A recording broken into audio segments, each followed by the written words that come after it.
Hello, everyone, and welcome to Survive This Crit, where Kylie and I analyze horror movies and turn them into some of our favorite RPGs. Kylie, how are you doing? I am doing good. We are introducing a new little segment for audiences to get to know us a little better of highs and lows. So I'm doing good. It's been a pretty good week. And yeah, I really can't complain. It's been a good week. So, Nick, since it's been like a month since we last recorded, what would you say has been your high and low for the month? Okay, so before I get into that, really quick, just for fans of the show, just remember, please leave a like, leave a comment, whatever you want. Now that I'm assuming you press that like button, you have earned the opportunity to listen to my highs and lows. Um, But yeah, no, highs and lows for me. Man, I feel to this week in particular, I just feel so old, Kylie. Uh, because I definitely woke up and I woke up with neck pain and it's been bothering Oh, me for for a few days now. And I'm like, no. I told my coworkers, like, Nick, you're too young for this. And I was like, it's happening, guys. It's happening. well, you're almost 30 now. Correct me if I'm wrong, right? Are Quiet. you're gonna be 29 or 30 this year? Me 29. Okay. So you're not quite I did the same thing to Jacob Johnson. I was like, "Well, you're basically 30." And he's like, "I'm turning 29 this year." I was like, "Oh, sorry. I mean, that's almost 30." It is. You Just know what? kidding. I don't mind being, almost 30. I don't care. It's just the fact that like I have this going on. I'm like, oh no, the other effects are happening now. Yeah, as soon as you turn 30, your body just disintegrates. So I'm told. Exactly. We all slowly die into the abyss. But Decay. anyway, that was my that was my low. My Hmm. high is you know what, today I feel really great. I found a church men's workout group. So I drove 30 I woke up at the butt crack of dawn, Oh. 5:15 Oh on a gosh. Saturday. That really is the butt crack of dawn. That's awful. Exactly. Saturday morning, just so I can go drive 30 minutes to a park in Tucson and work out. And you know what? I actually had a good time though. I felt great. Well, first I felt miserable because of working out. Um, but afterwards I felt great, and it's good to get out of the house sometimes. I'm realizing that for mental health, it's great to socialize, wouldn't you know it? Yeah, Not you're a all work from home worker now, so you get it. Yeah, so it's been a good week for me on socializing. All Well, right. go ahead, Nick. Oh, no, no, I was just gonna ask you, did you get a chance to say both highs and lows for you? I didn't say any, so Oh my I will gosh. go ahead. I've been taking up all the time. I'm so sorry. How dare you? No, for me, highs have been, I think we're finally, for our audiences that don't know, we've been living in Pasadena for about 9 months. Pasadena, California, not Florida. Um, and we're finally kind of finding our cool places to hang out, and we're starting to do more things locally. So, like, we went to high tea, which was something I wanted to do in Pasadena, and we went to like a rage room Ooh, in high downtown tea. LA. Yeah, high tea. Um, and we went to a rage room in downtown LA, and I cannot express to you how much fun that is if you've not done it before. I have Um, actually. I did it with my yeah. buddy Norm once, and it was the actual breaking stuff felt like the biggest scam to me because it was so expensive just to break a few little bottles. Mm. But the throwing room at the place where it's called, I forget what it's called, but it's the Rage Room in Tucson. An hour of just throwing things. And it's just they have every type of throwing thing from kunai to axe to knife to cards you can throw, metal ones. Oh, that's Oh, we cool. had a blast. We had a blast Okay, with so I that. need to go to the throwing room with you when Joshua and I come visit Tucson, Hmm. because that'd be super fun. But yeah, we had a great time. And so that's my high is like we're really starting to we've adjusted to living here now. And my low has been the other side of living here, which is looking for a new place to rent from. Because anyone who lives in Southern California knows that renting anywhere here, not to bring the mood down for 0.02 seconds, is truly expensive. So we've been finding like we want to end up in something that's a little bigger than what we have. So it's just been a lot of searching Zillow and apartments.com and every platform in between to find a good place for us and two dogs in Pasadena. So Yeah. it's I been a wouldn't know the journey. struggles. I own a home, you know. Maybe Okay. Ky maybe Kylie, if you didn't spend so much time in the fourth grade during 2008, maybe you I would should have own a been home. investing in 2008. What was I thinking? I should What have been were any using of my us allowance thinking? for that. And now I can't buy a home because of that. Exactly. You know what your first mistake was? Being born in 1997. I'm actually 1998. I'm even younger than you thought. Oh, my bad. I thought you looked old. Nick, I hope that there's an army of comments that come to support me. Because I feel a little attacked right now. I'm not even close to 30, and I feel like I got a little attacked by my age there, but that's okay. Maybe. I know I'm mature. That's why you thought I was 30, not by my Hmm. skincare routine. Anyways, I wanted to add one last micro segment to our little intro. Nick, what have you been watching lately?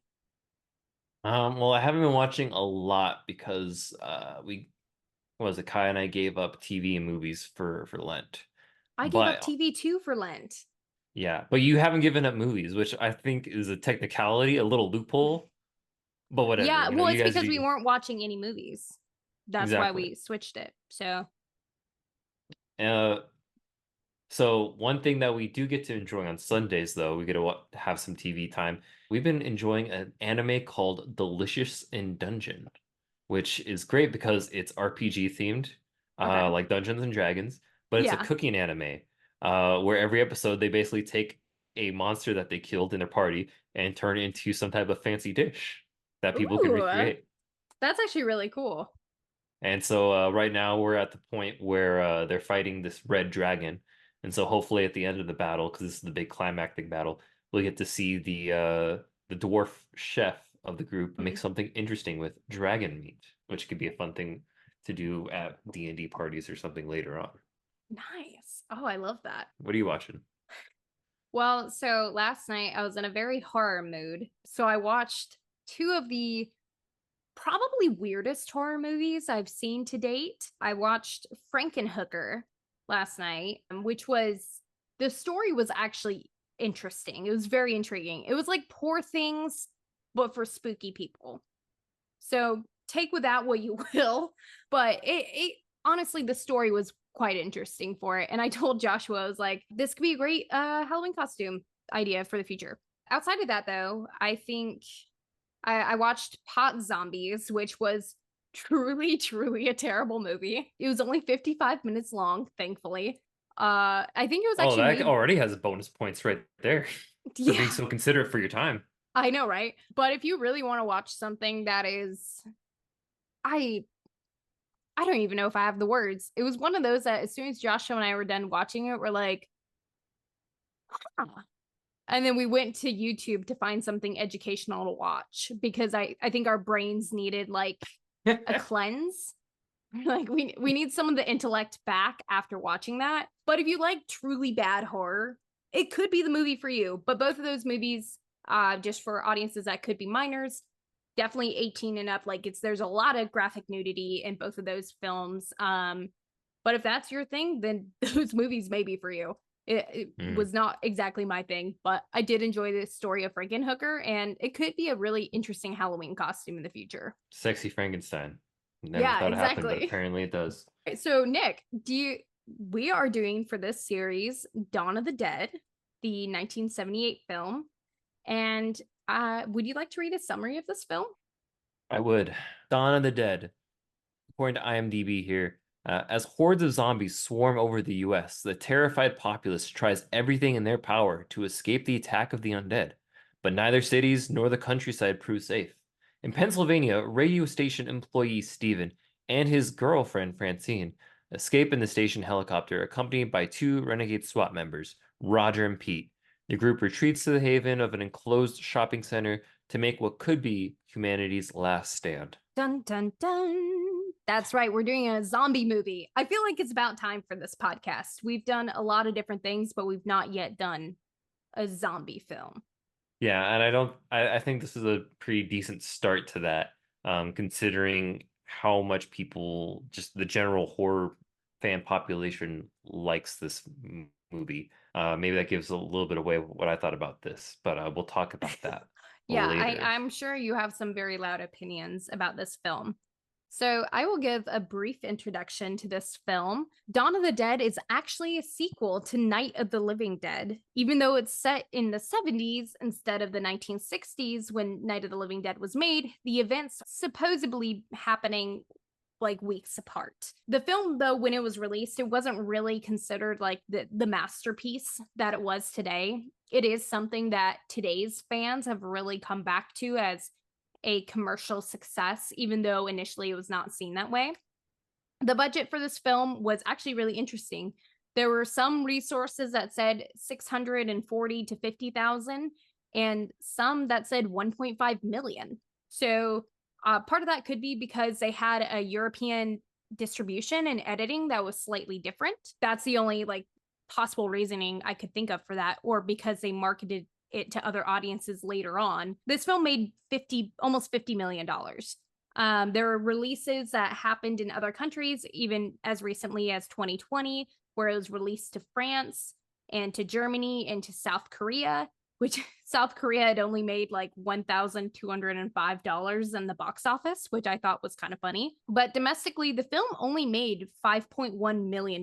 So it was much more popular as an international film. The writer and director for this film was the American Canadian George A. Romero. He's best known for Night of the Living Dead, and he's also known as being the father of the zombie film, but I'll have more on that later. The special effects was done by our favorite guy, Tom Savini. We've talked about Tom Savini before in our Friday the 13th episode that we titled We Loved Tazo and Tom. Tom Savini also played one of the gang members on the motorcycles that break into the mall. And so did Tazo. Tazo came onto the production and also was in that scene. The awards and nominations for this film: in 1980, this film was nominated for Best Makeup for the Saturn Awards, and in 2005, it won the Saturn Award for the Best Classic Film Release. It won the Online Film and TV Association 2024 winner of the OFTA Film Hall of Fame. It was the Satellite Award winner for Best DVD in 2005. And the fact that it won a lot of awards for being Best DVD kind of makes me want to copy that DVD, even though I don't have a DVD at all. So Nick, do you want to guess the tomato meter score? Sure. Remember, So don't let your personal biases get in the way. I know, I always do that. I always do that. I'm gonna say this movie got. Are we doing audience or critic first? I always forget. Start with critic. Okay, critic. I'm gonna say critic score was 87. You're actually pretty close. Do you want to go ahead and guess audience as well? And I'll tell you both of them. Okay. Audience, I'm gonna say 92. Oh, Nick, you have gotten infinitely better at this game. Oh my um, gosh. so It just comes to me from the heavens above, the numbers. the critic score was 91% and the audience score was 90. So generally speaking, people loved this movie. Now, for the modern audiences, how do you think it holds up for our millennials and Gen Zers who are using Letterboxd like myself constantly? Okay. Well, to be honest, I feel like the movie doesn't hold up as well, part Okay. of it because it's like a over 2 hour movie.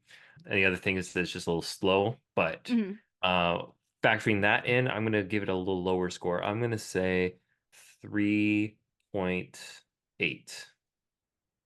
You are pretty close. So it got a 4 out of 5. Oh my gosh. Ian West said this film is legendary any way you slice it. Naughty said it is the most exquisite, horrifying sequel to ever grace the big screen. I do think sequel wise, I would agree with that. Like it it shines as a sequel. You don't have to know the context of the previous film to appreciate the sequel. Cinema Mhm. Clown, 2 stars out of 5. And I wanted to include a negative review because there were so many strong positive reviews as well as really strong negatives. So I think it's important to mention both. Cinema Clown said it invokes the same feeling that one usually gets when he or she has ordered a particular cuisine after having heard only rave things about it. After tasting the highly anticipated dish, they end up wondering what the hell was so special about it. Wow, sounds like someone just wanted to sound special with their comment. Yeah. Well, that brings us to our next segment, Nick. It's time for Monster Movie Trivia. Dun dun. Or as I like to call it when it's my turn on up the bat, did Nick really watch the movie? Did Nick really watch? And audiences, did you really watch the movie? So let's see if you're better than Nick at Monster Movie Trivia. So, Nick, what was this film a sequel to? Night of the Living Dead. I had to give you an easy one I know, right? to give you But I to help didn't you know build it. false I didn't know confidence. that until we started doing the research for the movie. I had no clue. I didn't know So, either. It was after we watched it and I was like, oh, it's a sequel. what do you So know? I learned something new too. Where was this film filmed? Monroeville, Pennsylvania. Yeah. Okay, Most of the perfect. shots were done in the Monroeville Mall. A lot of them Uh, were. Okay, because I knew that's where the mall was. Good job. Okay, Good job. What was the original title of this film? crap. You were doing so good. A bibbity bobbity dead guy walking. A bippity boppity dead guy walking. I think we should make our own zombie movie titled that. It can be a Cinderella zombie movie. It's a me, a zombie.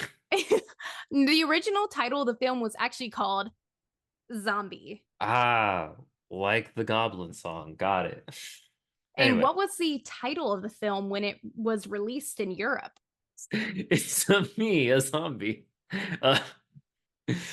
Uh, what like the actual title of the film, not what it was gonna be? Okay. Are you just asking me to translate Dawn of the Dead in Italian? Because I definitely looked this up at one point. No, it's not that. I will give you that hint. It's not that. Okay. If you want help, you can think back to the previous question. There's a clue there. Wait, okay. What was the answer for the previous question? I've already forgotten. I'm not telling you again. That just means you didn't listen the first time.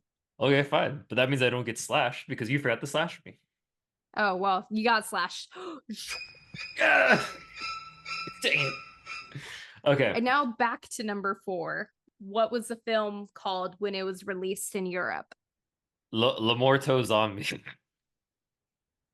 It was also called Zombie, but it didn't have Oh, an E at the end. It just had ZOMBI. oh my goodness. And Nick, you get another slash with that. That is zombie in Italian, is just zombie without the E at the end. Yeah, so that's just what they called it. They kept it Yeah, simple. exactly. Okay. This So, next question. what color were the zombies supposed to appear as, according to Tom Savini's design? Oh, they're supposed to be pure gray, right? Yeah, they were supposed to Yeah. be grayish because Hmm. that was in honor of Night of the Living Dead, which was shot in black and white. So they wanted to imitate that as much as possible. What rating did the MPAA initially give this film? I want to. It's got to be like whatever was the highest in the 70s. So I'm gonna assume that was R. It was it? Okay, thank you for that. NC-17. Is that what it's called? No. It should be. I mean, that's what I always think when it's higher than R. Well, so it actually was given an X rating. Oh my God. Okay. So, Nick, unfortunately, at question number 6, you have died. Receive your last slash.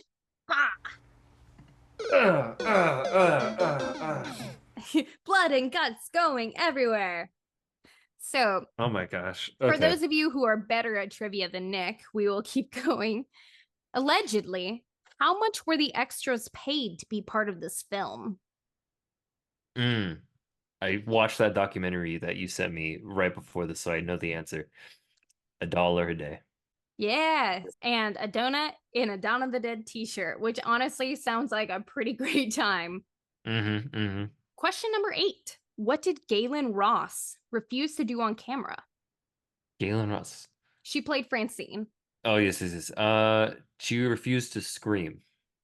Yeah, she thought it would make her character lose her strength, which we had in Scream, the character the actor who played Tatum wouldn't scream as well, but that was because she physically couldn't. So it's interesting having another Scream queen who wouldn't scream. It's interesting how often that's becoming a theme here. All right. So, what about Scott, who played Roger, made George initially hesitant to give him his role as Roger? That one I definitely don't know. My answer, Kylie, my first attempt at this answer, definitely. Um, he wasn't good looking enough. Ouch. So it was just his height. His height compared to Ken Forhey, who played Pete, he was already cast. And the guy who played Pete, he was 6'5", and Scott was only 5'7". So Mm. that's a 10-inch difference. And when it comes to the camera angles and stuff, that could be really difficult just in regards of filming measures and in regards to audience attention. It could be difficult to maintain an audience's attention, but honestly, when I watched this, I didn't notice his height at all. Once I looked it up, I was actually really surprised. How very progressive of you to recognize us short kings as good looking. Oh, you're welcome. Are you, what are you, 5'7"? 5'8". Oh, yeah. 5'8". Give me that extra inch back. Exactly. What was the real life significance of the biker gang in the film? The real life significance? Mm-hmm. I don't know. There's a real life significance to it? Yeah, they were a real biker gang, all of them. Oh, That's the okay. significance, is that they're a real gang. I guess I could have phrased that better. So, You I put mean, too bad the you're already dead. answer in the question. Yeah, the answer was Thanks, in the Kylie. question. Thanks, That's a Kylie. that's a note for the RPG that you should keep in mind that I'm DMing. Oh Sometimes my the gosh. answer will be in the question. Oh my Um, gosh. but yes, the bikers in this film, outside of Tom Savini and Tazo, who were both bikers in this as well, and like the production manager also appeared in the biking scene. Everyone else was actually part of the real biker gang that was in Pittsburgh called the Pagans. And according to George Romero and a lot of the other crew, they're like, those people were super nice. They were very pleasant to work with. And we worked with them for like 2 days. Well, Nick, now that you have failed monster movie trivia terribly, I hope that our audience did much better than you, the true Dawn of the Dead fans out there. I want to hear your thoughts and opinions about this film because I'm sure you're going to come to the table with some juicy, controversial ones. So overall, I liked it. Mm, But I found myself a little bored watching it, honestly. Um, be- because it was slow and I was kind of expecting, a bit more action to it. Maybe it's just a byproduct of being born in this day and age. But yeah, mm, I mean, I'm not gonna say it wasn't a good movie. It was a good movie. mm, And there are so many things to that make it such a noteworthy and iconic film for uh for history. mm, It's just it didn't really grab my attention the way I was hoping it would. But other than that, I mean, like I would definitely show this film to other people, but mm, only if like I knew ahead of time, like, okay, these are cinephiles.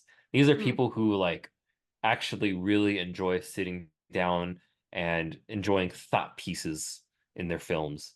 Having to think for a little bit. Um, Otherwise, I probably wouldn't show people this movie, especially if they were like, oh, just your average horror fan. They might not find it. Usually, people like that are like looking for something like jump something scary, more jump whatnot. scary, yeah. Yeah, Something like The more fast Conjuring or paced. something like that. Mm, So I would probably not show them this movie in that situation. that's interesting. Did you think it was scary though? Definitely not, but again, I think that's a byproduct of watching it 50 years after the movie was released almost. I mean, Yeah. was it actually 45? It's about almost Wow. 45 years. Oh, Getting there, getting there.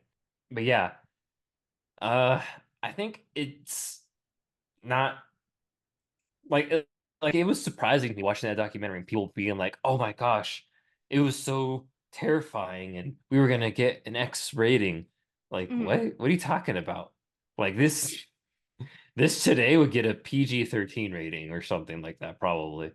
Mm. Like kids, anyone would take their kids to see it nowadays. So you would show your nephew.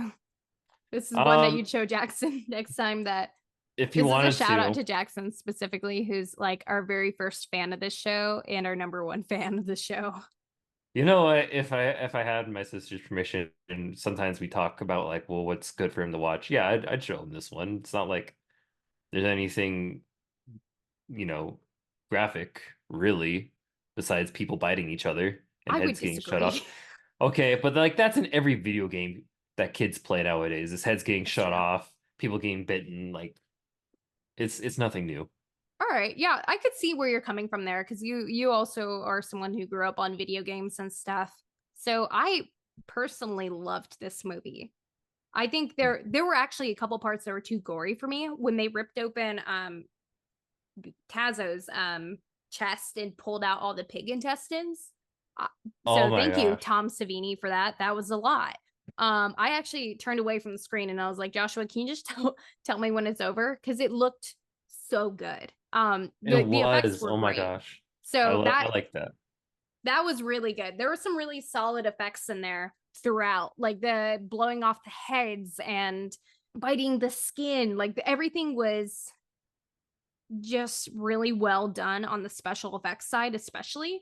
And I think I liked that it was a simple story, but unlike Alien, like we actually knew our characters. We Hmm. knew that there was a struggle and a contention between the lovers because one the girlfriend was pregnant and that was going to cause more issues in the future the more pregnant that she got, and being pregnant during a zombie apocalypse obviously is not ideal in any situation. So I really liked conceptually this idea, and I loved the relationship between Pete and Roger. I thought Roger was just Oh yeah, fabulous. I their loved Roger. relationship was great. I was like, yeah, buddy cops, let's do it. Yeah, like buddy cops. They were such baddies and I loved it. I will say this film had some of the most insane sound choices I've ever heard, whether it was the library tracks or the Goblin soundtrack playing. The score for this film multiple times when Joshua and I were watching it, we were like,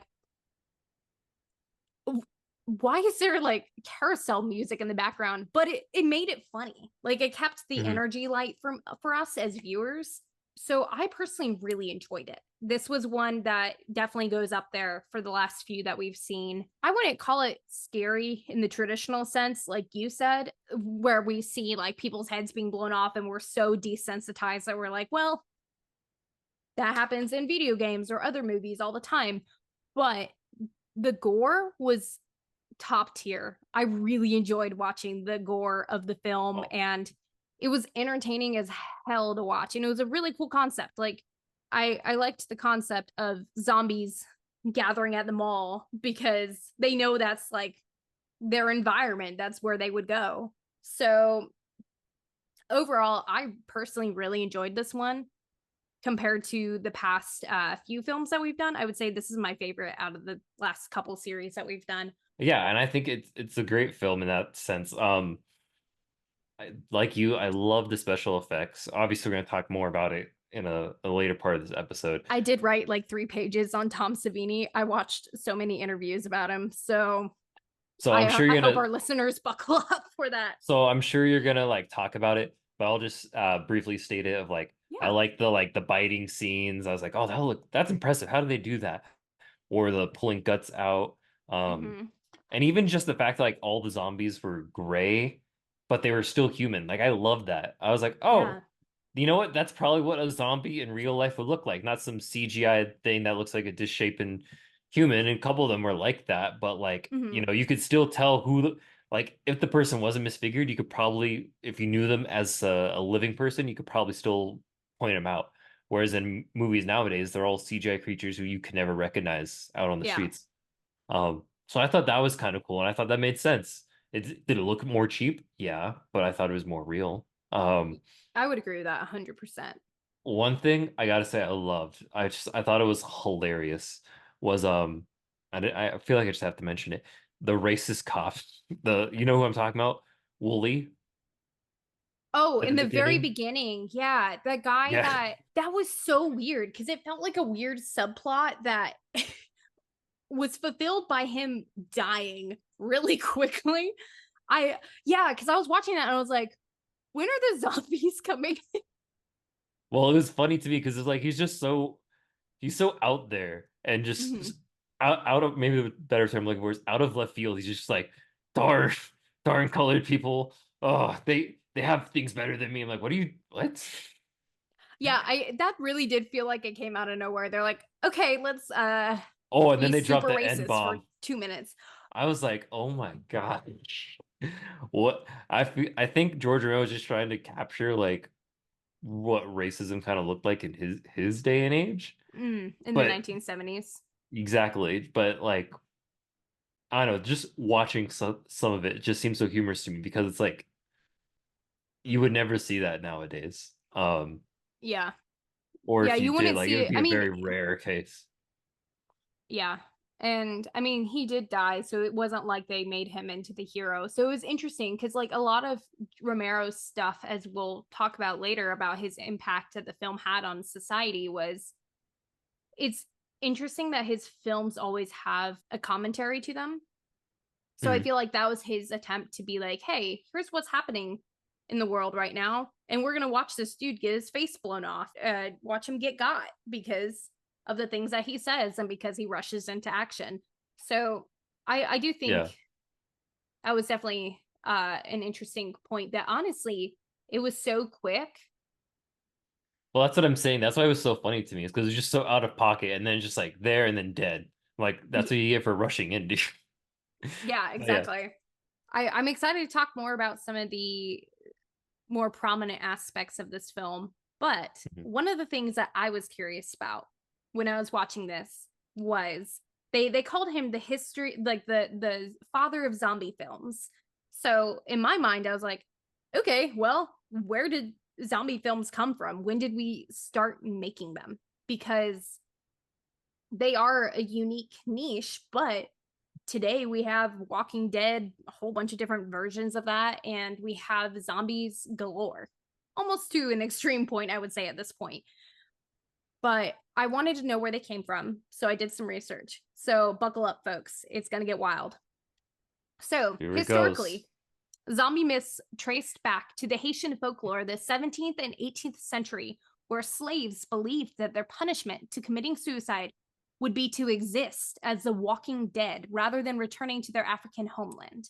Over time, zombies evolved to be a part of a voodoo tradition where Haitians believed that zombies were corpses brought back to life by voodoo priests. And I'll make sure to link all my resources below because that was a direct quote from an OSU article. The zombies first appeared in media in a film called Voodoo by Henry Francis Downing in 1914. So they aren't referenced, though, directly as zombies. They're referenced as the living dead creatures, but it is set in the Caribbean and features voodoo. So it kind of goes along those same themes. And the teens and the 20s had some more films along with the voodoo theme, but none of them really lasted the test of time. The first zombie movie has been claimed to be Victor Halpern's 1932 film White Zombie, which he followed a very specific set of rules to create the zombie universe. In this film, while it was a success, it didn't create imitators, and his sequel actually flopped pretty badly.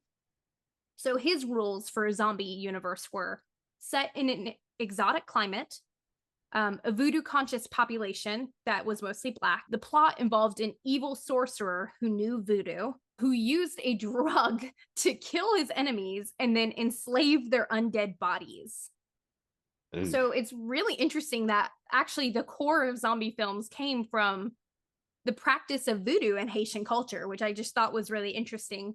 However, in World War II, three films about zombies made them more mainstream.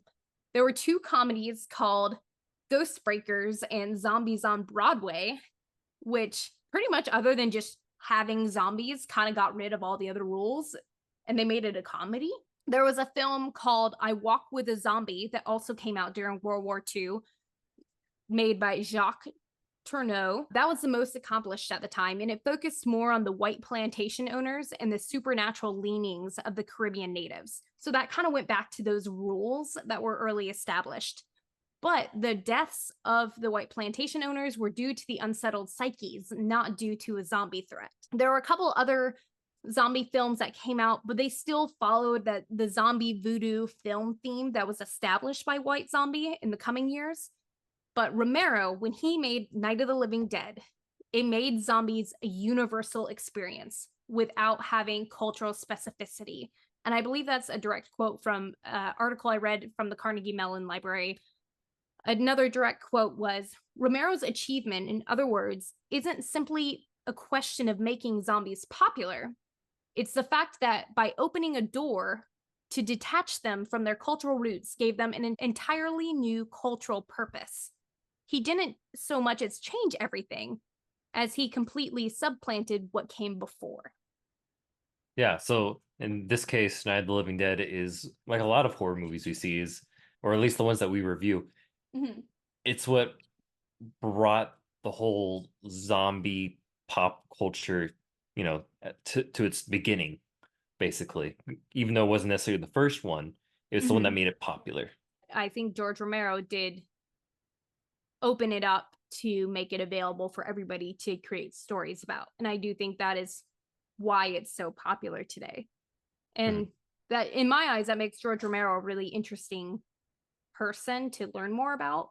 So I think that's the perfect segue if you're done, Kylie, with Yeah. into my segment where I will be talking about the history of George Romero, at least up into his making of Dawn of the Dead. All Sorry, I was right. about to say them both at the same time, Night of the Living Dead and Dawn of the Dead. Um, so mostly getting my information from IMDb here. Actually, let me start by saying my first exposure to George Romero, I had no clue who he was until I was a teen, Mm-hmm. playing what was it, Call of Duty Black Ops with my friends on Xbox. And they had this special level because they do the side game what was it, Zombies. Just I think they Mm-hmm. just call it Zombies. And they had a special level where you have to beat George Romero, who's the king of the zombies. Because guess what? Yeah. That's his nickname in real life, is King of the Zombies. And so he's just like this unbeatable, unstoppable zombie that you can't hurt, and he commands a legion of zombies. And it's just like basically you just have to do your best to avoid him. And since then I've known who George Romero kind of is, but Mm-hmm. this is a great opportunity for me to learn a bit more about him, and I figured I'd just share that with everyone. Basically, like most filmmakers, George Romero got his inspiration from watching films as a kid. His big ones, his claim for inspiration were the original Universal monster movies. You got your original Frankenstein, original Dracula, all the good ones. He basically, from there, he went to college at Carnegie Mellon, Mm-hmm. and he started studying painting and design. And he actually left before he graduated. So props to him, saying, I don't need college. I don't need no degree to make money. Come on. So he left before graduating, and he started shooting mostly short films and commercials. And Mm-hmm. then he and his friends formed this small company called Image 10 Productions in Mm-hmm. the late 60s. And basically it was just them creating a pool of just funds from their other projects that they're doing, so they can make movies. Their most notable one was Night of the Living Dead. Although in that documentary you sent me, probably one of the funniest ones was the submarine that shrinks down to microscopic size. And Yeah. then it's like the whole movie is them exploring a washing machine. As soon as they Yeah. said washing machine, I was like, oh my God. That was a But great documentary. I'll make sure to link that specifically below because it was like an hour and a half long, but it was really good to watch.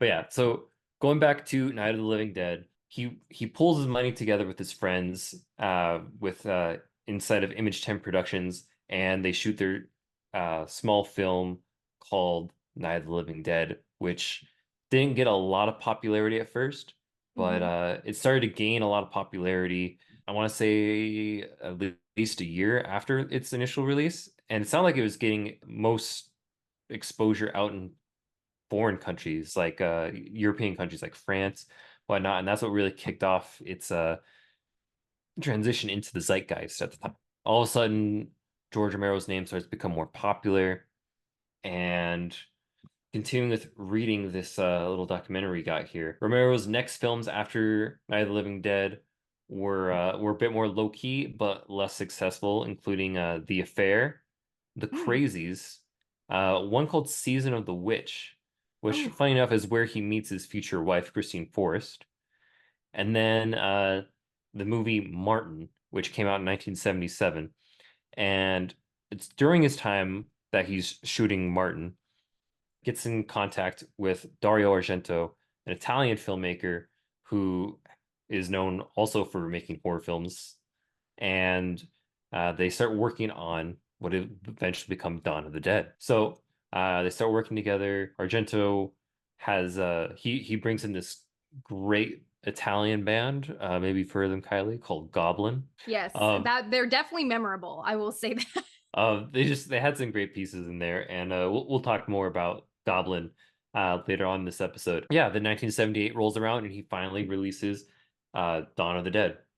And at the same time, he managed to divorce himself from his franchise of Image 10, which, funny enough, tried to well, they screwed up the copyright actually on the Oh, uh, yeah, on the original film Night of the Living Dead because basically they just allowed the copyright to expire and it entered into the public domain. So anyone can make a film similar to it with that name. But, interesting. bas but basically, Romero and his original investors were not entitled now to any profits from the film's video releases.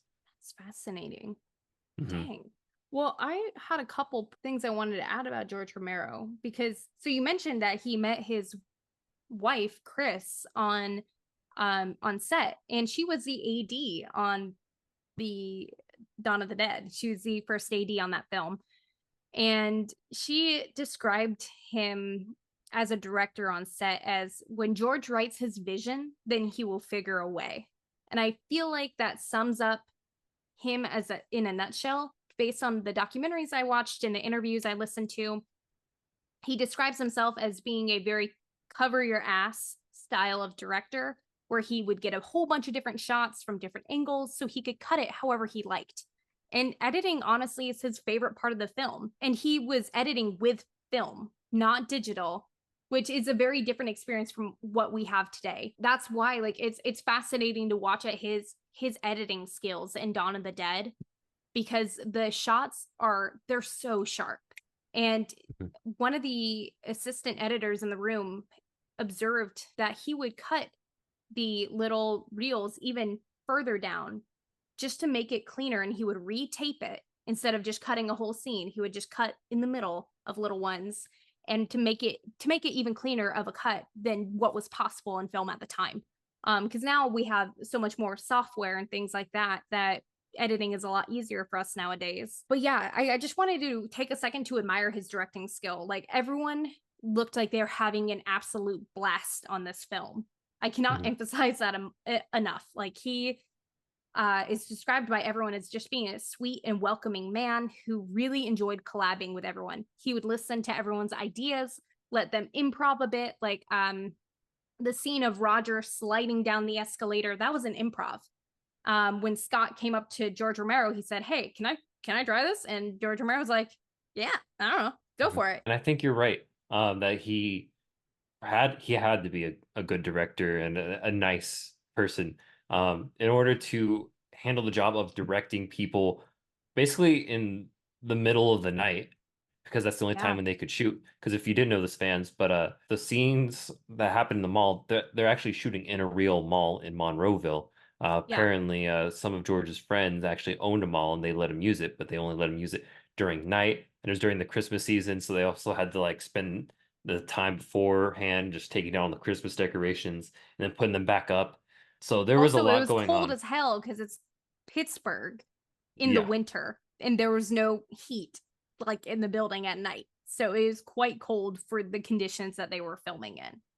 So the fact that he was able to bring in so many people who loved work on the project just tells us a bit more about like how good of a director he actually was. Yeah, well, he was a novelty and a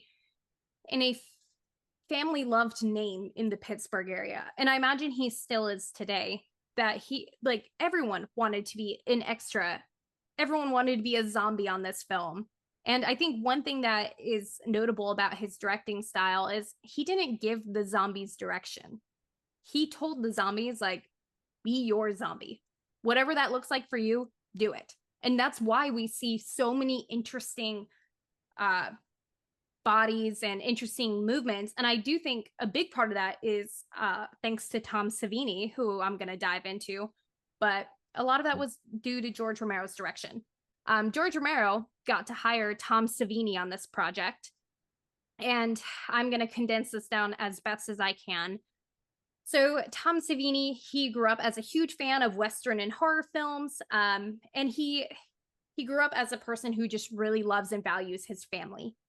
He mentioned that very specifically in a documentary that I watched that was really well done, that specific brothers and sisters gave him a lot of his intellect, his influence in physical fitness, his sense of humor, who convinced him to try learning makeup design. And even his mom went so far as would let him stay up all night to watch horror movies because she knew he loved it, even as a little kid. He also took a lot of inspiration from his father, who was an immigrant and who became a jack of all trades because he had to help them survive. Tom Savini got his first job at the age 14, and his job was to dress up as Dracula as part of a traveling show of horror performers, and he got paid in milkshakes, which I just think is absolutely adorable. He had no college plans when he graduated high school, and so he had planned on moving to Hollywood, and that door closed. So he ended up briefly going to school and majoring in journalism, and he met his wife at that school. After she got pregnant, he went into the army to provide for them. Unfortunately, her parents made them give up the baby for adoption. But the story has a happy ending because a daughter came back about 30 years later who is actually a fan of his. So they do have a relationship now, which is really cool. That's such a sweet story. And I know. what was it? I kind of saw what I think you're getting at, which is that he served in the Vietnam War, and then that's where he drew a lot of his inspiration for horror film, basically makeup and how to make everything look real. And I Oh, remember yeah. reading that, and I was like, that's got to be terrifying to actually see all the things that happened in the Vietnam War. Because I mean, like you hear about in history classes now about like terrible things that happen, and now he has to recreate that. I'm like, how Yeah. impressive of Tom to just be brave enough to revisit that all the time. Yeah, absolutely. Well, so after he got back from Vietnam, he had another child and was stationed in North Carolina, which eventually led to a divorce. But he's quotes himself saying that he felt like a zombie after Vietnam. And I think that's something that I'm not trying to make a political message here, but it's like worth saying for our veterans. There's so much hell that they go through that none of us even know. How But controversial, Kylie, to talk about veterans. dare I? But he found his emotional healing from watching the film Midnight Cowboy, which was really cool. He married again shortly after, and he had another daughter named Leah who loved horror from a young age. He would take her to set and work with her on different projects. Eventually, they divorced, and he became a single parent, which affected his ability to work. So he chose to stay in Pittsburgh and raise his daughter. And for a while he was raising his daughter, horror conventions were the main way that he made money for quite a period. So after the army, though, he started doing makeup design for different playhouses, and he started acting in plays too in that area. And Forrest Carpenter, who directed Children Shouldn't Play with Dead Things, he met Tom in a bar, and 3 days later, Tom was working on his first film because Tom happened to have his portfolio in the car, and he was dropping off some paintings at the bar. And he, very shortly after that, was on his first film, Death Dream, and very shortly after that, Deranged. Shortly after that, he got the opportunity to go to Carnegie Mellon University as a acting directing major and as a teacher for 2 days a week. And during that time, he did another Romero film and some plays. And then Romero requested him for his next film. So Tom Savini took an absence from Carnegie Mellon and hasn't been back since. So Another Carnegie Mellon alum. I Oof. know. Actually, fun fact, I auditioned for that school. I had a great audition, but for their theater program. So I didn't get in, but it was a great experience auditioning there. It's a beautiful school. It's really cool experience to go there. But for Tom Savini, I think it's important to notice that he is a mastermind of many types. He's an actor, he's special effects, and he's a director. He actually directed the Night of the Living Dead 1990 remake, which he initially was working on that with George Romero, but George Romero had to go write another film for Stephen King or something like that. So Tom Savini describes being a director of Night of the Living Dead as like the most stressful experience of his life. He had to cut a lot of his vision for it because the MPAA wouldn't allow a lot of the gore to happen, and there was a lot of personal stress in his life during that time. So he says that audiences only saw 30 to 40% of his vision, and he still has aspirations of being a director today. But yeah, he's had some crazy career highlights. Like he's acted with Quentin Tarantino. He's played a character called Sex Machine, which I think is just a wild character name. Nick, I'm going to Mm. share a picture with you in the chat because I think you need to see what this character looks like. It's just hilarious. How funny. He stole my idea for a superhero name. A lot of people describe him as a madman in his work, but that he's a really cool and fun guy to work with. And his daughter describes him as somebody who never grew up, who has always maintained the ability to see things through a childlike wonder sort of lens. And his perspective on being successful in this industry was you become what you think about all day long. And I think that was really kind of a powerful statement. Is like, you really do. Whatever you're thinking about all day long is kind of who you become. As Nick mentioned, Tom Savini is known for his realistic effects. And part of that's because he is a Vietnam combat photographer.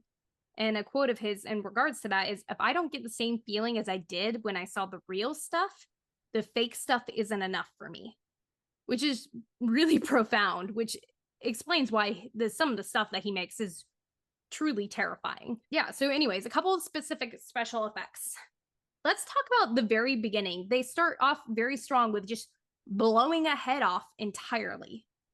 For this one, they Mhm. used a rubber head and filled it with apple cores, shrimp dip, basically anything that could be found on the craft service table, and filled it with plaster and then actually shot it. Oh my goodness. It's always weird how much food kind of just looks like human guts. Like we just perceive it in our mind as kind of We looking are like what that. we consume. We are what we think we are every day. Another notable part that I thought about was the helicopter chopping off the head. That was really cool. So they built out 2 extra inches around his head and had fishing line connected with 2 tubes of blood that ran from the back of the head all the way down his back, where 2 crew members held the blood to pump. And then he gave a different crew member the fishing line and just had him run with it, which is how the parts of the head came off and then blood just spilled out. And for obvious reasons, they added helicopter blades in post after after filming. A couple other notable points. As I mentioned earlier, Tom was in the film as a motorcycle gang member. And Tom's actually the one who goes through the storefront window where you see like when all the gang members come in. It's a really cool, flashy scene. So they built a super thick glass window. And Tom said in the documentary that felt like going through a brick, and the bike went out from underneath him. He should have been paralyzed from something like that, and he wasn't, which Oh is my gosh. absolutely wild.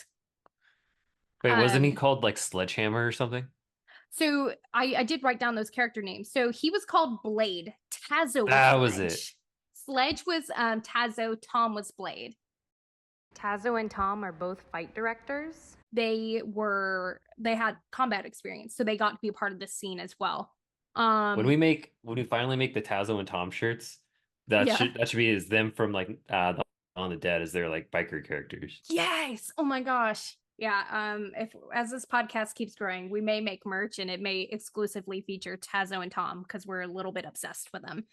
I thought a really notable part to point out was Tazo's death, which I briefly mentioned earlier. They used a rubber chest with pig intestines behind it.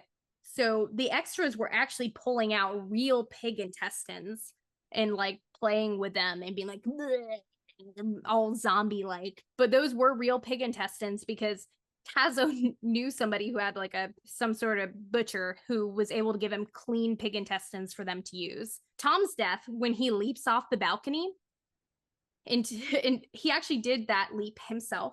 That was a real jump. And because of the limited time and capabilities that they had, they stacked cardboard boxes and mattresses on top of each other to catch his fall.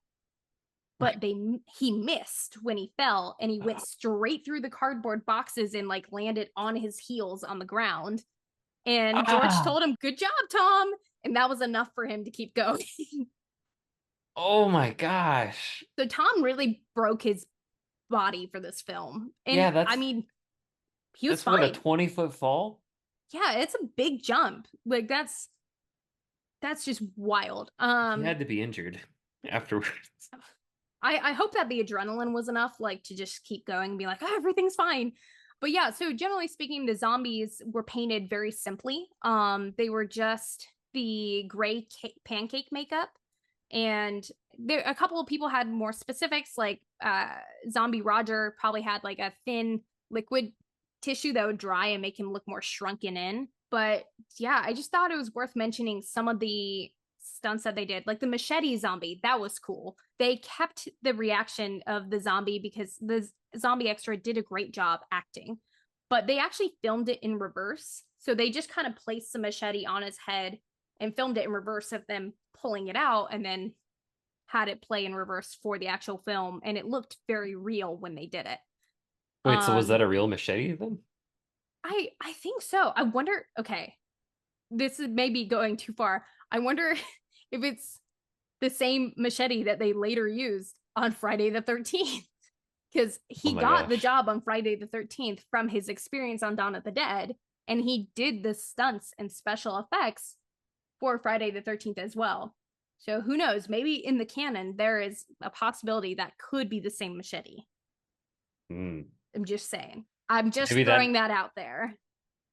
the show seems to have a lot of obsession about machetes, so. Yeah, that's true. It's definitely a theme at this point. Tom did an amazing job creating special effects. He used basically no money, created props and things up on the spot when it was needed, but he was so effective with what he was doing. He had real world experience and was able to see things from a different point of view and create things that were truly gruesome for pure entertainment of the audience. And I think that is something that's really admirable. As we wrapped up our Tom Savini segment, I did want to mention that he is also an educator now for anybody who is interested in working in the special effects industry. He has a special effects education program called the Douglas Education Center. Definitely check it out if you're interested in that. He has helped people do amazing things in the special effects industry at this point in their careers. So definitely check that out. I'll make sure to link his school below in our description. So I'm gonna take my turn and talk real quickly about the band Goblin, who contributes, I'm gonna say probably 80 to 90% of the score here for the film. Yeah. Um, just because we were talking about the music earlier and how trippy it was. It was really trippy, right? Like, Yeah, it was super trippy. but it's like it's interesting because like in the movie, it feels like it doesn't necessarily fit very well. Mm-hmm. But just Yeah. listening to the soundtrack, I felt like I could see where it actually fits into the movie better just listening to it by itself. I was like at work listening on Spotify to the soundtrack, and I'm just like, listening to probably my favorite one was Zombie, just ends with an I there, Yeah. um, and it just has that great feeling of like it just gets you kind of pumped up. You're like, yeah, I could go on a run right now, or I could fight some zombies right now. All the music kind of gives like this dad rock type of vibe, some classic rock type of vibe. Yeah. Um, but it's also eclectic in a sense because at some point it feels like dad rock. At another point, it feels like I'm listening to like an Andrew Lloyd Webber A theater. musical? Yeah, musical. Like I get some like 80s Phantom of the Opera type of vibes, you know? Like you Yeah. suddenly get like some organ playing that has almost like a synthesized tune to it. You know what I'm talking about? Yeah, I know exactly what you mean. Yeah. And then you get like a lot of heavy bells just somewhere randomly in the background. But ultimately, I thought it was actually really good to listen to. And when I first heard the note about like, oh, the music is iconic, I was like, really? I barely remember. And then I started listening to it by myself outside of the film. I was like, you know what? This is catchy. I could enjoy this. Yeah. I enjoyed the music too. I do think I wouldn't say it took me out of it, but there were times when watching it, I was like, huh, what? Like there was a scene, I think it's when the Hari Krishna is coming after Francine and she's the only one, and like the most chaotic music is playing in the background as she's like running away and he's just slowly walking toward her trying to eat her. It was a riot to watch, honestly. It was Mhm. I think they managed to make music so different that managed to not take away from the plot but to provide an entertainment factor, which I think is Mhm. a really fine line that they walked. I think if the music had been much more different, they would have crossed the line of like the music is so distracting I can't focus on the plot. But I think they managed to do it really, really well. Mhm. And that kind of brings me to like this is a bit of a side point, but it was something else that I thought was kind of funny about the movie, which Mm-hmm. was when we get the scenes of Roger and Peter just running through the mall, just Yeah. trying to like avoid the zombie, like weave through the zombies. I was like, Mm-hmm. that could not get made in a horror movie today. They would be so dead. But only in this time could you have a horror movie where it's like, okay, we gotta be very careful, and then you're just running through the middle of the all the zombies like oh, it's like they're trying to catch up to them at a snail's pace. I was like that to me was another thing that's kind of humorous about this is like they're putting so much urgency of like we're fighting for our lives here, but at the same time let's just go sprint through this horde of monsters. To be fair, though, the monsters are not the speed that I think a lot of modern monsters like will paint zombies as. I think we've seen some zombie films now where they'll have like super zombies that are truly terrifying and super fast. So it's nice that these ones are just like Oh yeah. dead and chilling. Well, that's the Um, thing. That's supposed to be the idea behind zombies. It's not that they're strong, it's that they have numbers. It's always their strength is in their numbers. And it's once you're surrounded that it's like, oh no, what do I do? I'm doomed. Yeah. Well, speaking of the numbers, if you don't mind, I can jump into actors very briefly. They had a lot of extras in this film. And as we mentioned earlier, there are people that are paid that, oh, $1 in a donut and a t-shirt. Like that's a great time. But there were days where they had 500 extras. And as someone who used to work in background, with all the rules and stuff we have now, it would be so much more difficult to do that today.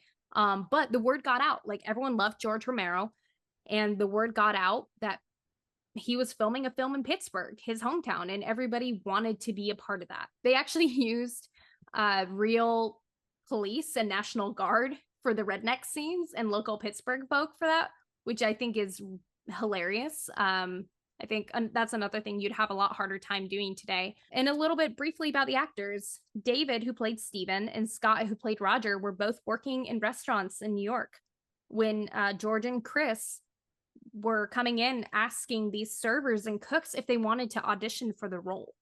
So they were literally just asking anyone. And these four brilliant actors got picked. Scott, he really saw his character as somebody who felt like there was no feat too strong for him. And that was also his downfall ultimately in the end. And as I mentioned earlier, sliding down the escalator was a cool improv choice, which I thought was nice. Ken Forhey, who played Pete, he loved his role because he got to be the hero. The scene of shooting the kids, he absolutely hated. And that actually was Tom Savini's niece and nephew. Yeah. Um, I mean, I get it. Like I I get would it. be hesitant about to. I would not be a fan of that. But he did note in the documentary he got to drink real Jack Daniels in the scenes because it was so freaking cold that he was like, well, At least I got my Jack Daniels. David, who played Steven, George Romero really admired David's zombie transformation. It's something that's so different than any of the other zombies. Everything Oh from how yeah. he's holding the gun on his finger to like the crookedness of his legs. Like he really took every bite that was given to him by the other zombies and made it into a character choice, which is something I really admired. Yeah, his I agree with you was like the most notable of like all of a sudden his face just changes. He's got that just blank look and he's just kind Mm-hmm. of limping. Yeah, he's just limping around. And Hmm. his girlfriend, Fran, Galen Ross, this was actually her first professional job.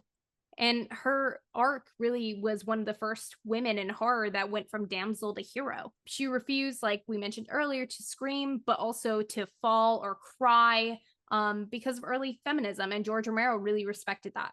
He allowed her to be a strong character. And during that time, she ended up working with an acting coach who had no idea what zombie movies were even about, but gave her a lot of advice on how to really strengthen her performance. And my last note by George Romero was in reference to the scene with the nun, where the nun's habit is stuck in the elevator. George Romero said, "We can't kill a nun. I'm sorry. That's too much for a zombie movie." Because originally in the script, she was supposed to kill him, kill the nun, and they didn't. Same with the original ending. The original ending was much darker. Pete was going to kill himself in the end, and Galen Ross was going to kill herself by allowing her head to be chopped off by the helicopter blades Oh my because they goodness. didn't see hope. So I'm really glad they ended on an upper because I think my review of this movie would be very different otherwise. Yeah. Oh boy. So one of the reasons why this movie became so popular Mm, was George Romero's his themes that he kind of sprinkled all throughout the film. In a lot of his movies, he always focuses on one specific idea, on mm, a kind of a satire of society. And in this case, he focuses a lot on consumerism. So I've written down some of the examples here in the film yeah, that were kind of the most notable to help prove the point. go for it. We have well, first we have the fact that most of the movie takes place in a shopping mall. I mean, that right there is where most people do their shopping. Not as much today, because we have Amazon. So, maybe Dawn of the Dead would look a lot different today. You order an Amazon package and a zombie's there. That actually would be kind of dope though. Like every package you get delivered has like a contaminant of a zombie virus or something weird, or it like there's a zombie deliverer who brings it to you. That'd be kind of dope. Now that would be like Shaun of the Dead or yeah, was that Yeah. it? Where they Yeah, just Shaun of the enslave all Dead. the zombies. Oh my God. That would be brilliant. But anyways, yeah, so where the movie taking place at the mall was probably the most blaring example he gives Mm, for commenting on consumerism, because that's where all of the zombies are attracted to go. So he's showing how consumerism is kind of like a built-in part of human nature. And mm, even like some of the characters in the movie comment on that about like, oh, they're doing this, they're walking around this mall because it's part of their memory from when they were alive. And so this is what they're instinctively drawn to. yeah.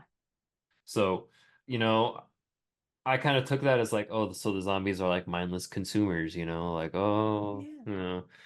I mean, to be honest, like I felt like it was, depending on how you look at it, it seemed Mm, like it was a little, you could take it as being a little harsh about like, oh, well, consumerism is super bad. It's like, well, to an extreme it is, yes, but not all the time. But anyway, without getting too philosophical or political in any way.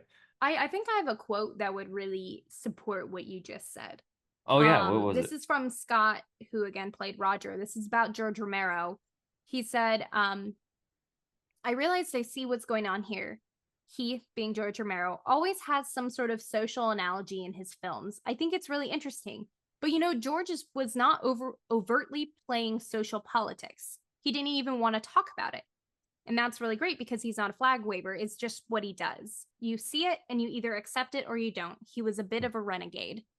And I think similar to what you were saying in this film, sure, like the zombies are kind of like the mindless consumers that are attracted to the mall in this plot of consumerism, but I think it's also important to throw out that he's not throwing it directly in your face. Oh yeah, no, it's all very subtle. Like if I didn't do my research, I probably wouldn't even caught it, about like Yeah, all these different same. things.